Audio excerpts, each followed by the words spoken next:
make this big. 1, 2, 3, 4, 5, 6, 7, 8. Yep. So give. Where's Taylor?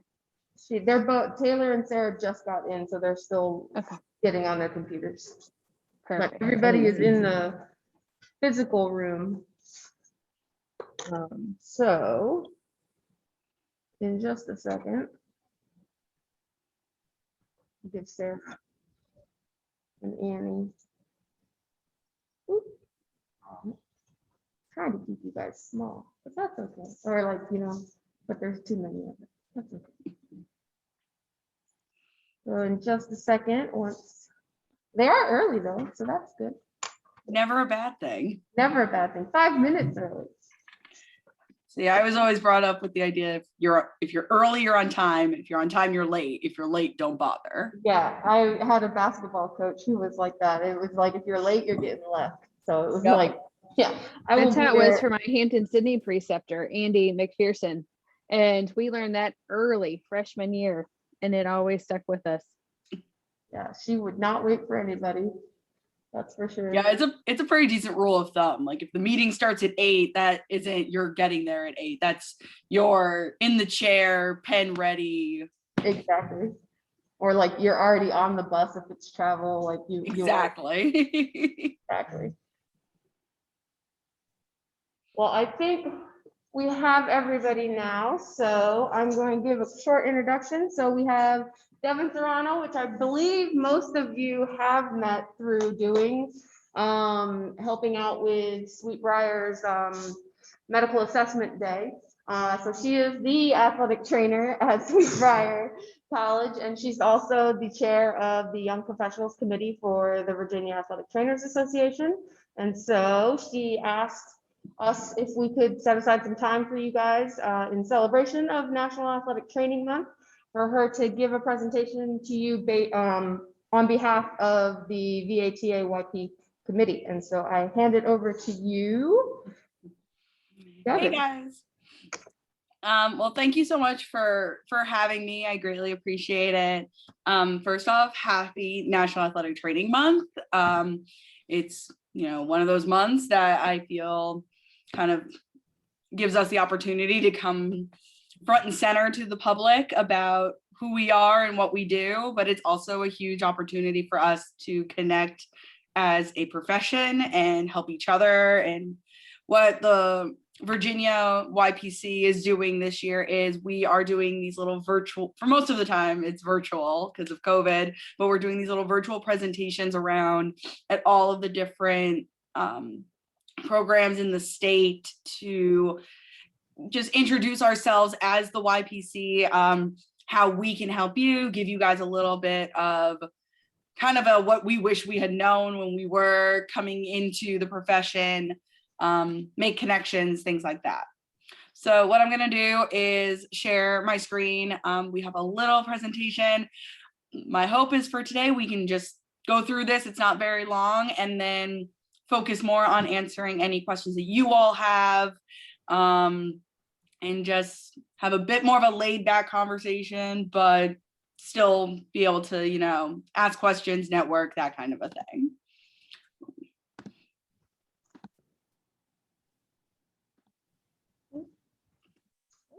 Forgot I invited all of the seniors if they had time.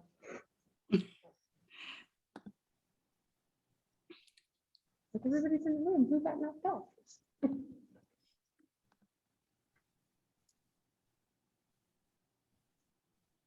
I have no clue how to make a PowerPoint on Google I think if you hit present over on the right hand side. There we go. How many degrees does it take for me to figure out Google? All right, so like I said, I am the chair of the Young Professionals Committee, and just through our last few, year, 2 years as a committee, so we have our YPs, and then you as students, we have named you all our YPs to be. So yes, you are technically students, but to us, we're viewing you more as our future colleagues and comrades. So you guys get the title of the VATA YPs to be amongst our committee. So kind of a breakdown of us as a committee. For the young professionals, it is anyone who is within their first 12 years of certification is our kind of target demographic. That's actually the majority of the members that we have on our committee right now. There's about 10 of us. So we have a rep for every single region.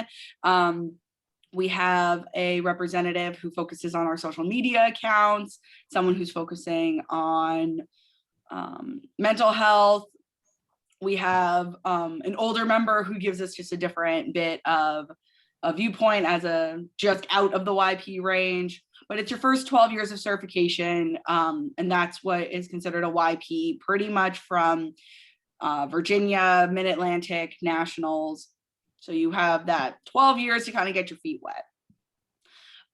If you have questions, you want to get more information about our committee, the YPC for Mid-Atlantic or the YPC for Nationals, you just go to each of the websites. So we have those listed there for you.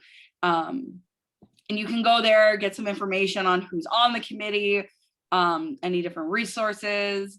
So like the NATA, for example, has a lot of different resources on transitioning into practice. Our website has our free CEU tracker that was actually made by a Longwood alum. Maren Wood is our Western rep. She's up at WNL, and she has made this monster Google Doc of free CEU opportunities that's on our website. So if you guys, when you graduate, want a little bit more, want to get some free CEUs, or just as students or something that piques your interest, those are there at obviously no cost. So everyone's favorite thing, especially in the pandemic. So why the YPC exists? The main thing, and a lot of us have experienced this as we go through our, as we've gone through our transition to practice and getting our feet wet and getting more established, is the transition from student to YPC is a little complicated. It's a little overwhelming. And a lot of the times we feel a little burdened by it. We're not really sure where to start. We have all this knowledge in our head, but we're not really sure what to do with it. So the idea with the YP is to provide you guys different opportunities to become engaged within the different memberships, as well as have some resources to pull from. So it gives you connections that you can utilize, resources, ways to get involved, ways to advocate, and there's different ways of doing that. So for example, like with advocacy, say you want to help push bills through, but you are a little bit more quiet and reserved, you don't really want to be up in front of, say, a Congress member on Capitol Hill in DC. That's not your strength, but you can write.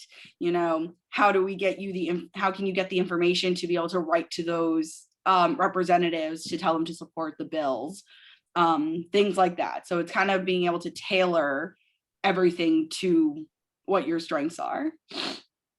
So ways to get involved. I'm sure you guys have heard a few of these before. So the first thing is, if you're able, consider joining the NATA.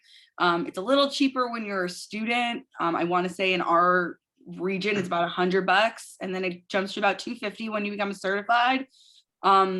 But just a quick tip, when you get a job, ask them if they'll cover that.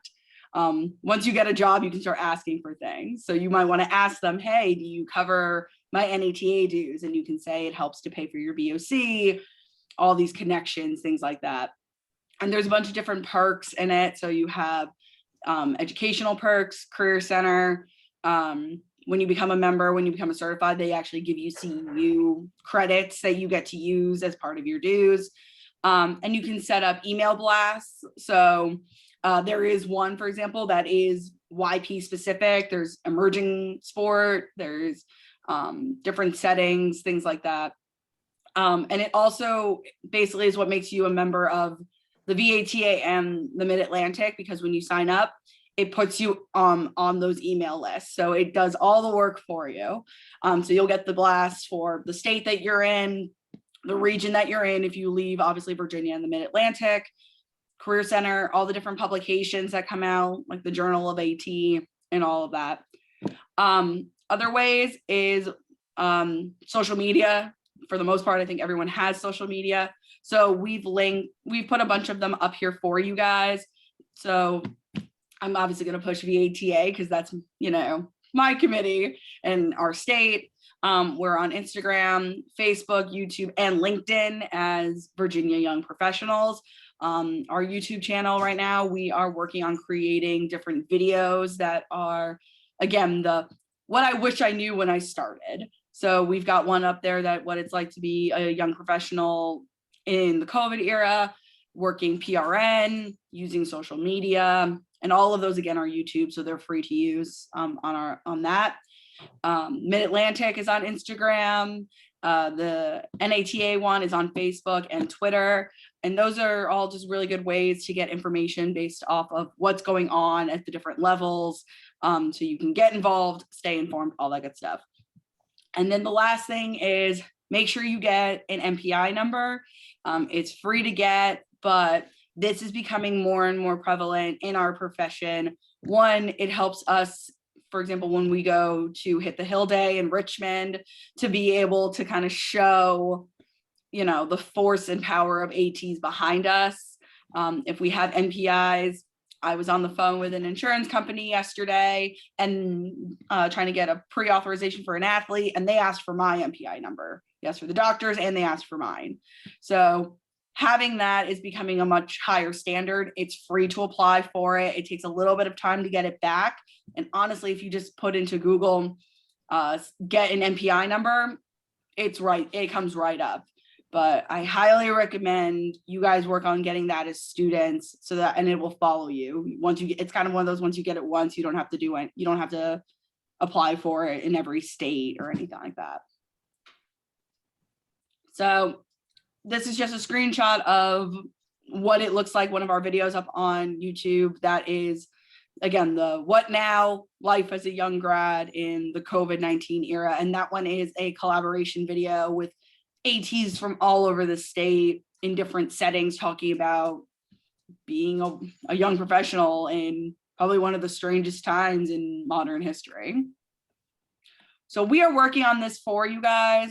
For those seniors, we're working on trying to create some interactive stuff and study stuff for the BOC to try to help you guys feel a little bit more confident as you go into it. So stay tuned for that one. So what's next? You've studied, say you pass on the first try, which is what we're hoping for all of you. So you never have to take that horrendous test again. What do you do now?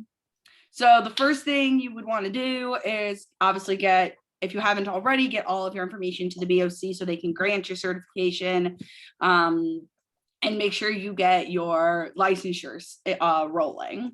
So the quickest way to do that is go to the BOC website and go to the map at the bottom and click on whatever state you're going to. Say you have a grad assistantship in Texas. Okay, Texas is a bad example. Let's use a different one. Say, let's use North Carolina. You would click on that and it would actually give you the links to go to their website to be able to apply for your licensure. Virginia, for example, is pretty much all online.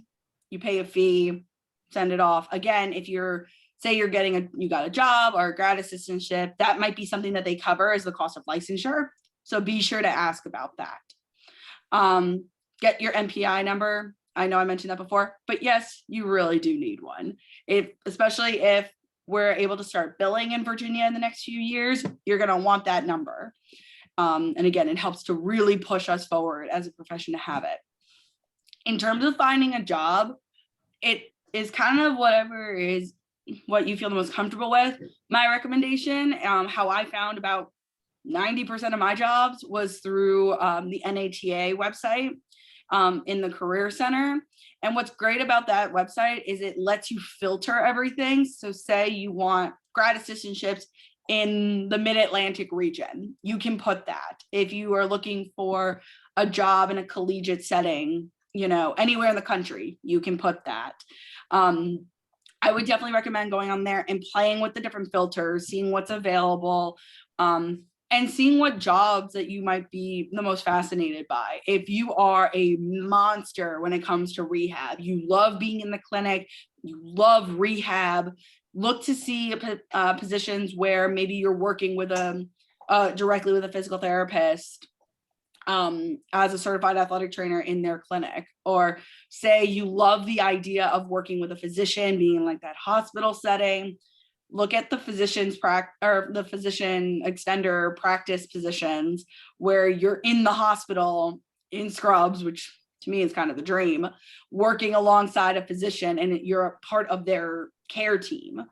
Don't think that as an athletic trainer, you only have to work high school or you only have to work college. It's the exact opposite of what we do. If anything, I think our name is a little bit misleading. Anywhere that people are putting extraneous force on their bodies is where we're going to be found. So obviously we see us in professional sports, collegiate, high school. I know someone who works middle school. You might have someone who's working industrial, dance, drum lines, general performing arts, NASA, anything along those lines. Don't limit yourself. You've got so many skills coming out of school. Don't let the title stop you. So that, get off my soapbox for that one. And then your state practice act, again, is going to be linked on the BOC website. It's very clear where you can find all of them. Make sure you read through your state practice act and you understand, and at least understand the basics of it. Like for example, the Virginia State Practice Act is very vague, and that is for a reason. Our previous president, Scott Powers, wanted it to be left a little vague because it gives you a little bit more opening, but make sure you read it and make sure you stay within your State Practice Act. And a big recommendation is, say you are in a position where you're under a team physician, for example, or you're under a certain physician, make sure you go over your State Practice Act with them so they know what to expect from you and they can sign off on you doing those things in your standing orders. A lot of docs know what we can do, but not to the extent. So taking the time to talk with them is definitely huge. So what's next? Again, I mentioned social media and videos and stuff like that. Those are all free resources because I don't know about you guys, but when I was a student, money was excessively tight. And, you know, even as a YP, we're all still dealing with that a little bit. So the goal with this is to give you guys as many free resources as we can to just completely thrive and get your feet off the ground. And another big thing is reach out. You guys are kind of built into a networking system by going to your clinical sites and working with preceptors and things like that. Don't be afraid to cold call or email your region reps, the YP reps, former preceptors or professionals you've worked with, coworkers. Build your networks. We've all been in your shoes before, and we all understand what it's like. Transitioning to practice is terrifying initially, and it can be really scary if you try to go at it on your own. Don't be afraid to reach out to any of us for help and support. That's what we're here for. I can tell you, I would not be where I am if it wasn't for my very first preceptor in grad school who literally didn't let me fail. Like I was going through a really hard time in grad school. I was working my way through as well as being a student and in grad school and all of that. And this one particular preceptor took me under her wing and made sure that I got experiences and learned what I needed to learn. But she and I still stay in touch. I would not have gotten through grad school if she hadn't given me my first shot. So don't be afraid to reach out to those people and say you will have a question, you want to reach out to someone who you've never met before. Reach out. The worst someone can do is not answer you. The worst that anyone can say is no. So don't be afraid to reach out. Don't be afraid to ask the question. So I mentioned the job search a little bit. You want to figure out what's best for you, and no one can really answer that besides you, whether or not you want to go into a GA position, if you want to go into an internship or straight into a job. But this is kind of what it looks like on the Career Center. There's the NATA market, which I mentioned. Indeed, again, I got a lot of job searches through there. The NCAA market, if you're interested in going collegiate. LinkedIn, you can always set up a profile and put some information up there. And in some cases, employers will find you and you can use it to network with them, or even just basic word of mouth. It's all about who you know. So again, the more people you introduce yourself to and you build those connections with, the better that comes back for you. For me personally, I technically had a GA ship in grad school, but it wasn't a certified GA ship because I wasn't certified. So to give you guys some background on me, I have a bachelor's in kinesiology with a concentration in exercise science. And then I got my master's in clinical athletic training, which is how I got certified. So during my master's, I had a GA working more on the admin route. So I helped my program stay accredited, which whenever your professors have to go through that, please be kind to them. It is terrible.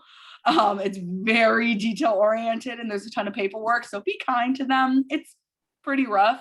And then for me, I actually had 2 internships and a fellowship right out of grad school.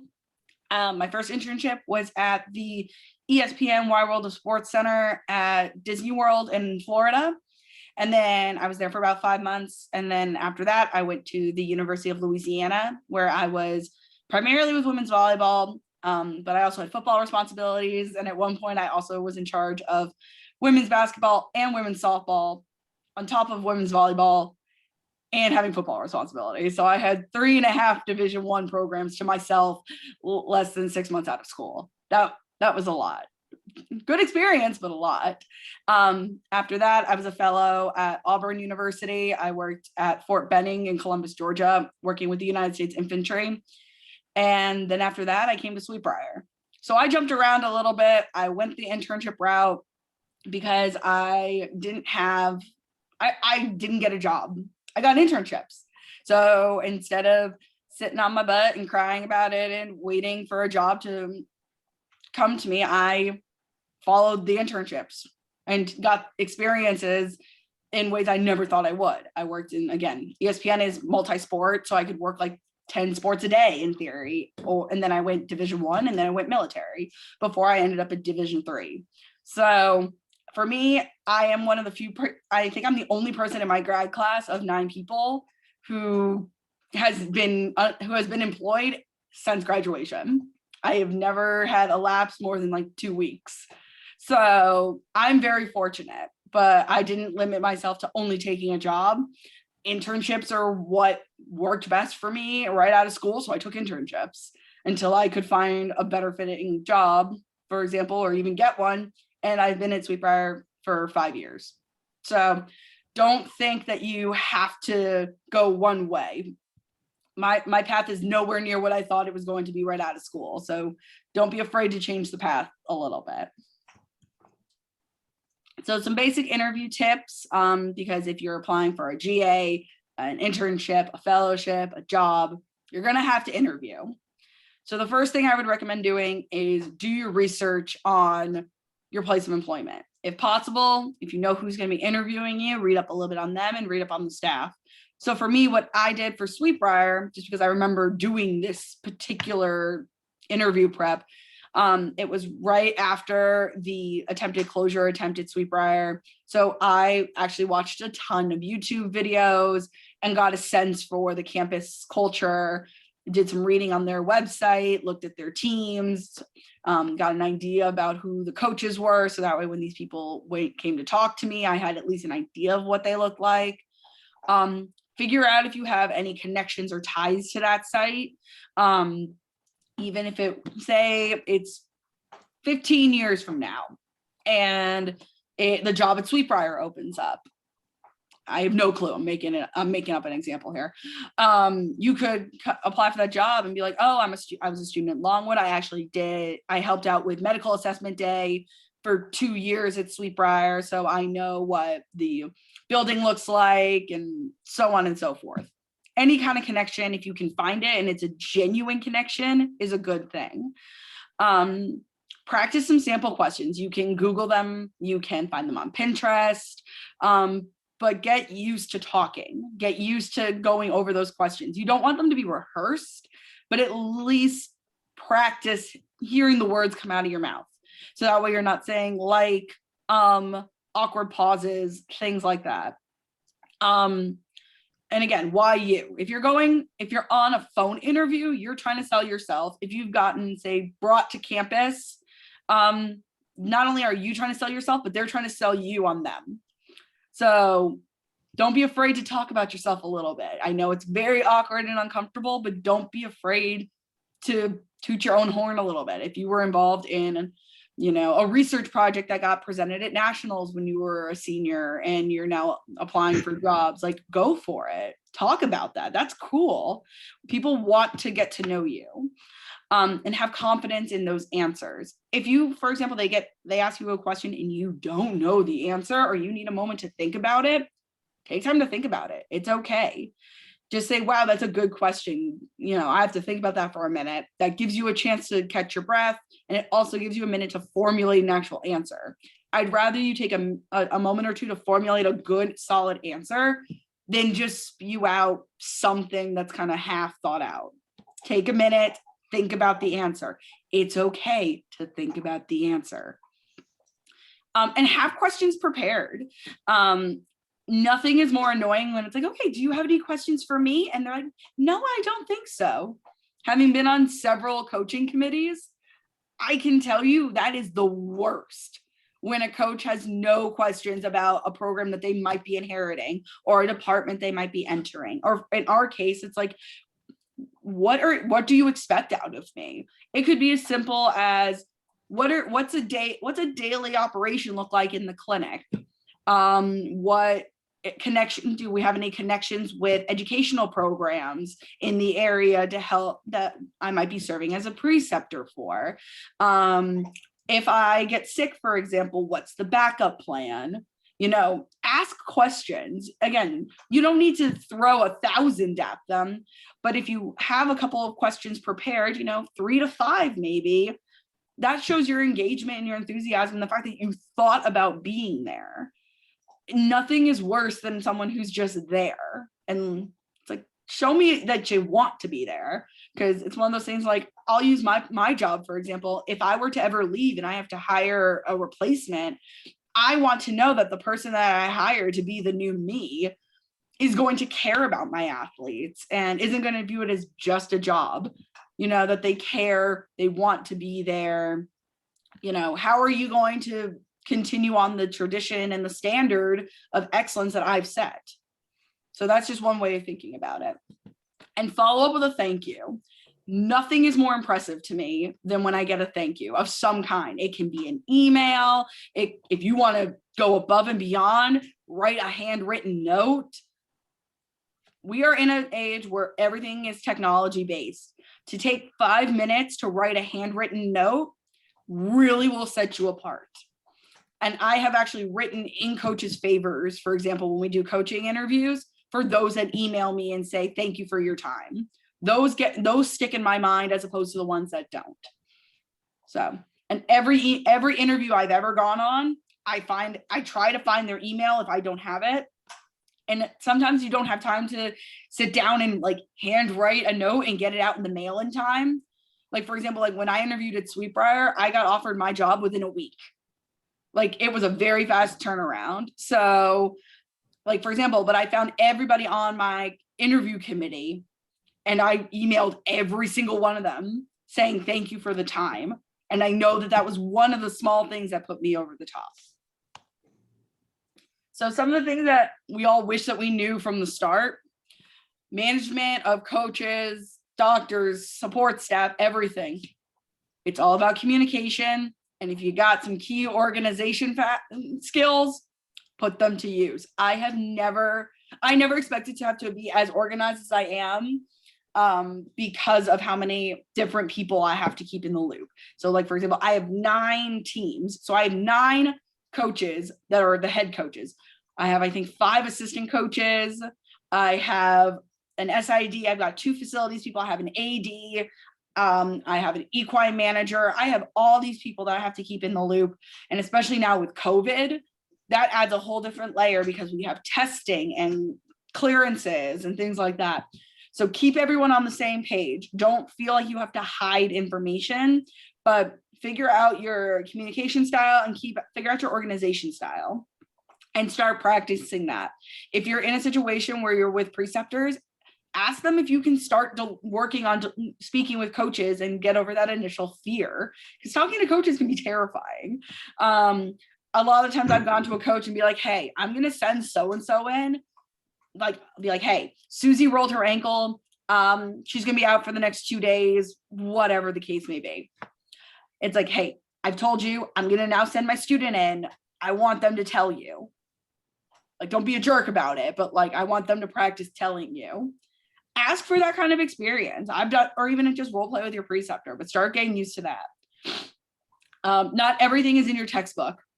I can tell you, if you ever come to Sweetbriar or talk to any of my students who are at Sweetbriar, like talk to Sarah, nothing is normal. You never get the normal ankle sprain. It doesn't exist. It's a great resource to have. Like, I have all of my textbooks still, and I still go back to them. But sometimes you just gotta be creative and you have to think about it. Don't feel like you have to live off the textbook. Understand your work and demand. With college, for example, you might have overnight travel. You might be a contact 24/7. You might be on call. That's something when you apply to jobs, ask them about the work-life balance and the demand. So like, for example, going into this year, my athletic director was really scared about my work hours. So for example, I don't go in till like 11 o'clock, 11:30 almost every single day, because I'm there till 7:30 and I'm working, most weekends. So make sure that when you're applying for those jobs, you ask about those things and say, okay, like say you have one team and you're going 24/7. It's like, okay, this team is done. I'm going to take some time off to decompress, whatever the case may be. Please don't be afraid to take your time off. That is something that I still struggle with. Don't be afraid to take the time off. You are given paid time off in your job. Do not be afraid to take it, because it sounds terrible, but a job, if you disappeared tomorrow, a job would replace you within 2 weeks, in theory. So take time for yourself, especially right now. I will tell you, I am suffering from really severe burnout because I'm managing 9 teams plus all the COVID stuff that I have to do. So please take time for yourselves, and set those work-life boundaries. Like, for example, unless it's a dire emergency, once I leave my office, I do not answer emails. So basically from like 7:30 till at least 7:30 or so in the morning, I do not answer emails. So it's really important for me that I make sure that I set that boundary. Now, if it is an emergency, obviously I will answer. But like, for example, my phone is on do not disturb from 10 p.m. to 8 a.m. If I have for example, my field hockey team had morning practice this morning. And I was on call. They could call me. It was coach told me yesterday, we're not going to practice in the afternoon like we were expecting. We're practicing tomorrow.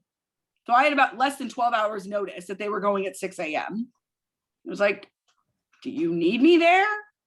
Because that's a little soon. And she was like, nope, have your phone nearby. We'll see you at the office. Granted, that's a best case scenario. I personally don't have teams like football or men's lacrosse where I have to be on the sideline. I just have to be available. So my coaches know, because I won't have a day off till Saturday, which will be 2 weeks. My coaches are trying to give me my sleep back and take care of me, because they're like, we only have one Devin. We can't break that one because we don't have another one. So you're the fancy toy. Don't let them break you. It's very expensive to replace.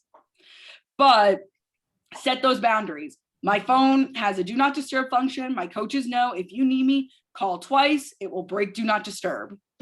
So they could do that. And I had my keys, my mask, everything by the door, ready to go in the event I had to go.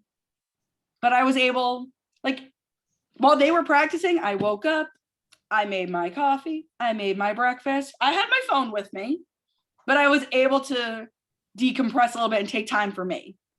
And that's okay. So don't be afraid to set your boundaries. That is huge. Take care of you.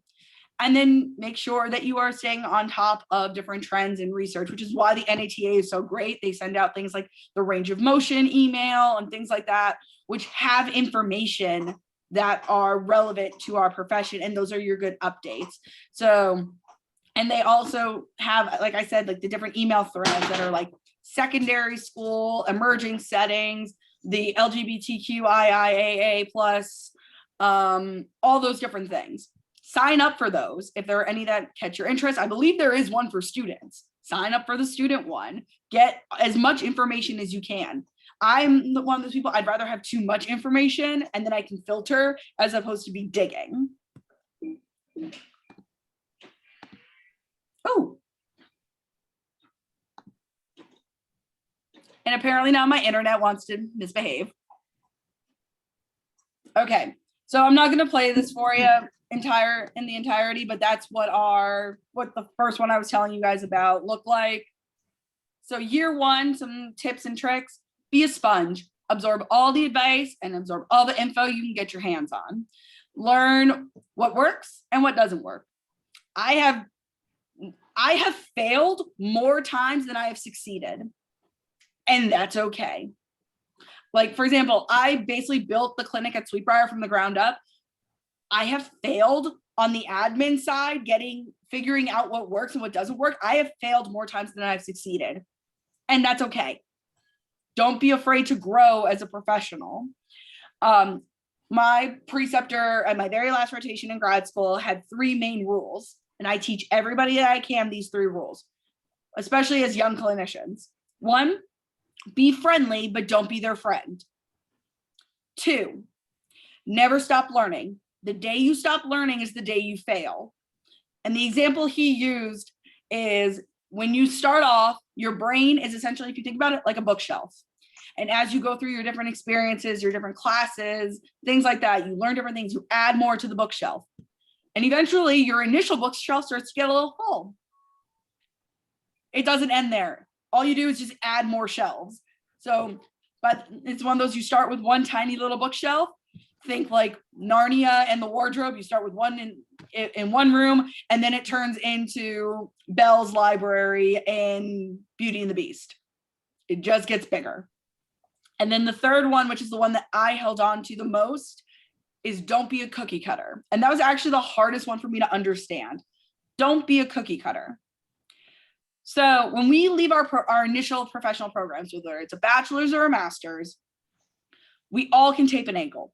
We all can do a scat. We all can do a Lockman's.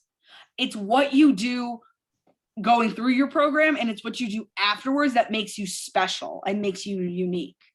Every athletic trainer has the same basic set of skills, but what sets you apart? In my case, I worked multi-sport. I've worked Division I. I've worked Division III. I've built a program from the ground up. I focus on equestrian for research.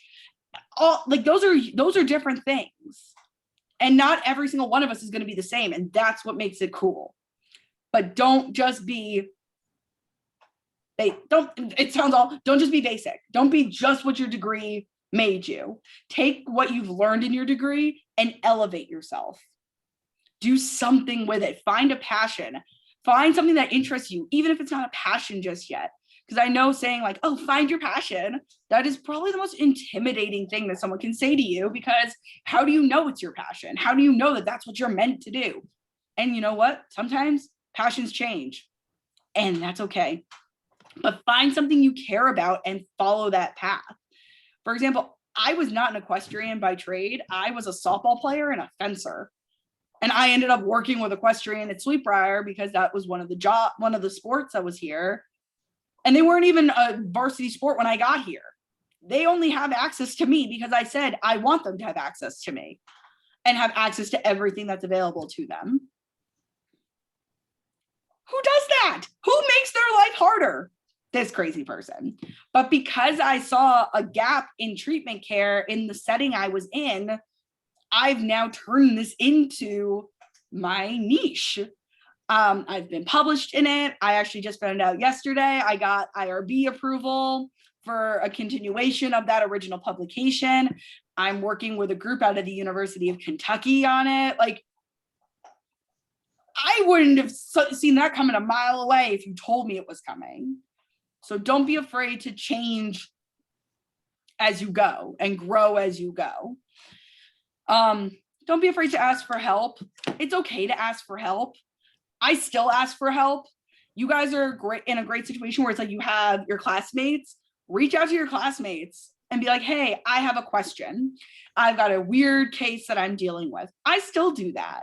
I have classmates who do that. I have a classmate who just added equestrian as a varsity sport.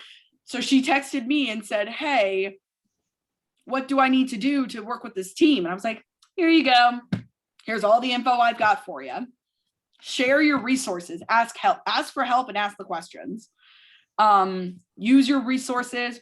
I love the comment of like routine will come with time. And honestly, I still don't have a 100% routine because our profession is different every single day.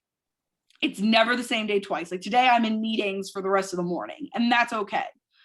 But use your resources, gather as a great group for the NATA, use the different YP groups, but spend your first year just becoming a sponge and learning as much as possible. You know, if there's an older AT that's been there, for example, ask them to help you build a strong relationship with them. Like I have that with one of the guys I worked with at the University of Louisiana. Mr. BJ was my go-to for everything. And he and I still chat, we still catch up. I saw them at NATA a few years ago. You never would have thought that I left. It was like we just picked up. It doesn't have to be a formal mentor. So just remember that. Who you go to, you might, like, for example, I built a mentorship relationship with him, but it was more of he was there, our personalities made sense together, and we clicked, and it was great. But don't think that it has to be a formal title. So if you guys have any questions, that's my cell phone number. Feel free to give me a call or shoot me a text if you have any questions. That's my SBC email. I check it probably more than any other email. I also have my Instagram, or I forgot to put the Sweetbriar one is just SBC Sports Med, but please feel free to reach out. If I don't have the answer for you, or I know someone who would be a better fit to answer your questions or to connect you with, I will shoot you their way. So please don't hesitate to reach out. I'm going to stop sharing. Questions? No, I throw a lot at you. I talk really fast. Sarah can tell you that. I talk very quickly. Are there any questions about anything specific? Or not specific, just general questions? I don't have a general question, but I want to say this Google sheet, I guess, that you and Maren put together with all the CEUs. Thank you. I'll be completing a ton of them. For this I know we've reporting year. got EBPs on there. She's working on updating it. The poor thing is managing all of WNL's COVID cases right now, but Oh wow. that was her baby. And I was like, girl, I don't know how you made this, but that's one of y'all's alums that made it. And even though you guys aren't, out and certified yet, at least take a look at it. Cause that's what I was going to say is, even though you still have a year or two until you need some CEUs, go look at what the programming is like, because it gives you a feel of what you're probably going to see at the different conferences, as well, kind of the setup, the content that you're going to get, and the expectation of how much you should be taking away from them and maybe implementing into your practice. So I think that was a really good plug that the YPs are doing of putting this type of stuff together, as kind of a taste of what to expect at the different conferences. Were there any concepts or words that she threw out that you guys haven't heard before, or terminology that you're like, I'm not really sure what she meant by that? Because there were some concepts that she said that I'm like, oh, I actually don't know if we've talked about that in admin, because a lot of it was admin, where it would have come out of is admin, so we might not have gotten to it yet. So do know you will be, by the time you're done with this class, you will have an MPI number. You will we'll be doing that as a group. You'll have a student one and then it transitions. So if that was something new to you, don't worry, it's coming. Did you? Okay, well, if you didn't get it done last semester and you don't have it, you will by the end of this semester. So by the time you leave here, that won't be something you have to worry about checking off your list because it'll already be done. Devin, can you speak more about your military experience and how you were able to seek out that opportunity? Because I know that some of our folks are looking beyond your traditional high school and college setting. So if you could speak to what you know about those type of positions and how to get into those, that would be really helpful. Absolutely. So I went and did, so at the time, Auburn University was doing its grad assistantships and fellow positions at Fort Benning, which is about an hour away in Columbus, Georgia. So I had applied to Auburn when I applied to Louisiana, and they didn't have any openings at the time. And then they re-offered me the fellowship position later on in the year. So I finished my season at Louisiana, made sure I did not leave them in a lurch of any kind. And then I went on to Fort Benning. So just to give you a breakdown of what it looks like, I was up at 4 a.m. Monday through Friday, and it is brutal. I felt worse for the GAs because they had to drive the hour to get there. Plus there was a time change. So they had to leave by I think 3 a.m. or something, Auburn time, to get to Fort Benning on time. So they were up at 2 or 2:30 in the morning. So it was a little rough on them. But for me as a certified, I was there. I got up at 4, left my apartment by 4:30. It got to post by 4:45. By 4:50, 4:55, I got to my battalion and I set up what I needed for the day, which is usually just the computers and things like that, because it would auto-populate when the soldiers would sign in. And then from 5 a.m. to 7:30 a.m., the clinic was open. And they had to be out by 7:30 because that's when they would go to chow. So I had to get them out. And there were days I saw maybe 5 people. And then there were days I saw 75 people in 2.5 hours. So, and Sarah can tell you on our busy days at Sweetbriar, we're seeing 35 or so. So just to give you an idea, and that's over 4 hours as opposed to 2.5. So it was truly one of those, I never knew what I was getting the every single day. So the way our treatments would go is we did blisters first, covered blisters, send them out the door. That's easy. The second would always be hips and groin, because there is a high prevalence of femoral neck and head stress fractures in Army basic training. So if they complained of hip or groin pain, did an eval, put them on crutches, sent them to sick call where they would do imaging. So those went first and then everyone went after. So it was kind of crazy setup. So I found that particular job, I think through the NATA, it was posted at the time. I've seen it on Indeed with the company that has since taken over Auburn's contract. And they're at all 4 of the basic training bases in the US. So you have Fort Benning in Columbus, Georgia.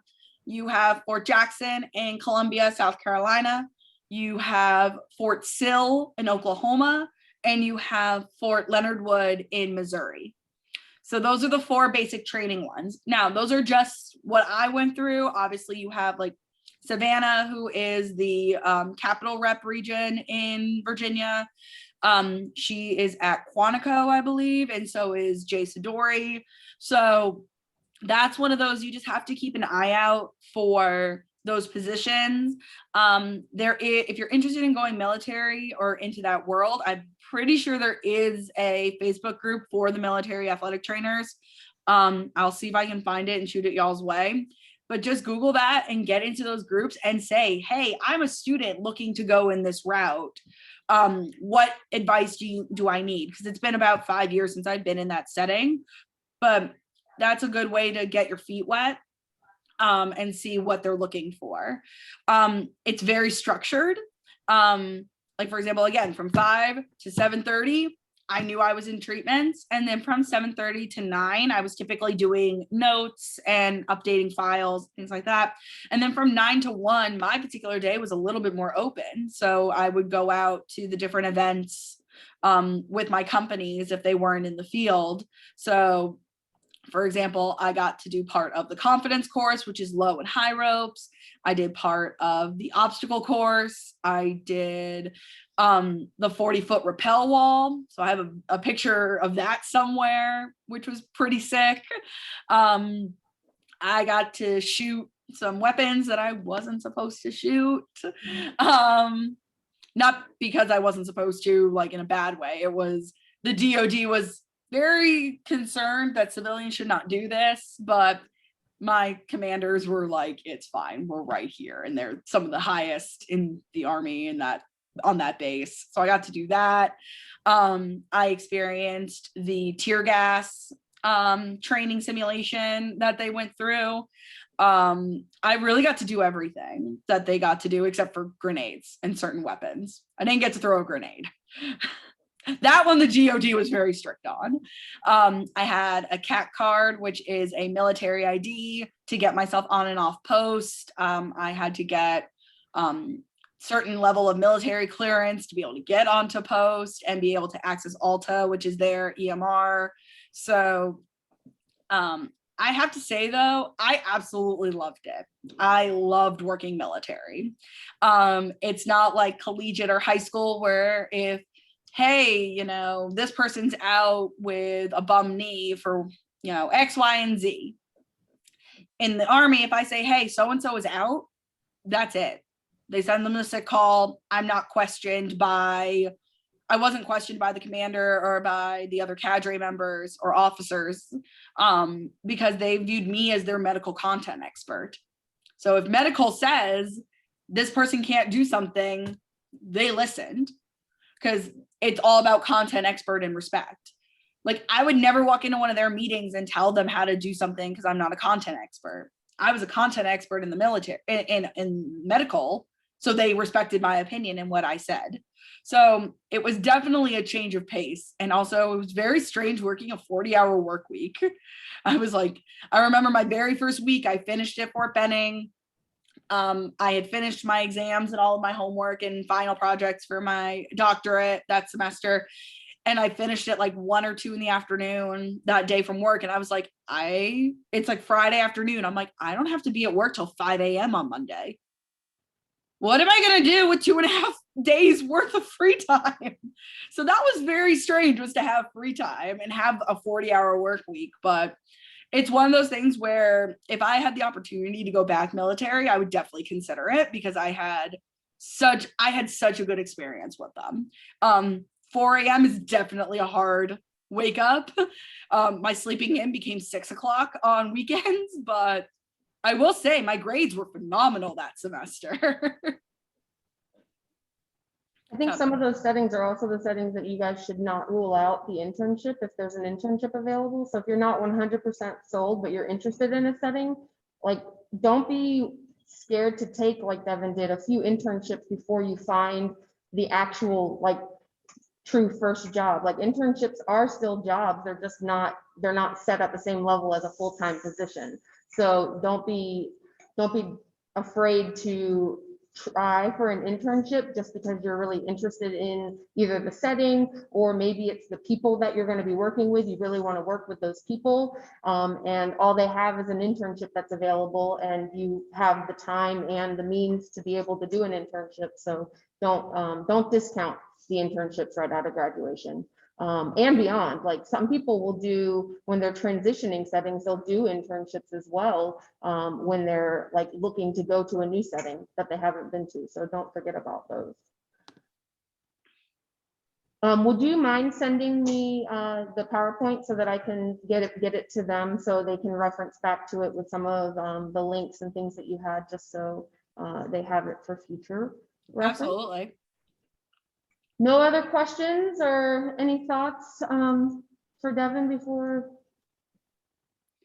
Well, if you guys think of any at any point, again, just you can always shoot me an email. I'm more than happy. I'll get back to you as quick as I can. Usually about a day is the longest I'll go. But please don't hesitate to reach out if a question pops up. I know I threw a lot of info at you guys. All good information though, I promise. All quality information. So Cody, what's your question? Oh, thank you for, you can say it out loud. Just tell me that you want me to mute the screen. Okay, hold on, say it out loud. Thank you. He was just thinking. So they're on mute, basically, until they have to say something. Just the way the room is set up, that's the best way to do it. Yeah. So we definitely thank you for your time. We appreciate you asking us to come into our environment, because definitely some of the things you've said they've heard, but then hearing it from a person who is a YP, I think it really changes things. And then just being introduced to really what the YP committee and YPs in general are all about, because they're, like you said, they're about to be, or they are the YPs to be, so they're going to be young professionals very soon. So we appreciate your time, and we thank you for having us, not us having you, but you having us. Well, thank you so much for letting me come in to speak with you guys. I'm sorry I couldn't be there in person. I love coming down to visit, but obviously COVID's changed a lot of things for everybody. But I'm really proud of you guys for sticking through this year. I know that the last 3 semesters have been insane with COVID and all that, nothing going the way we thought it would. So that dedication is going to carry you a long way. So thank you for sticking it out. It's hard now, but that's going to give you a lot of character when you get into the profession. So thank you for having me and letting me take some time out of y'all's day. Thank you. Thanks, Devin. All right. Bye, guys. Bye. Do you need us to stay on for anything, Dr. Stokes? No, we are Okay. good. I hope you guys have a fantastic day. Beautiful sunshine. Get out and enjoy.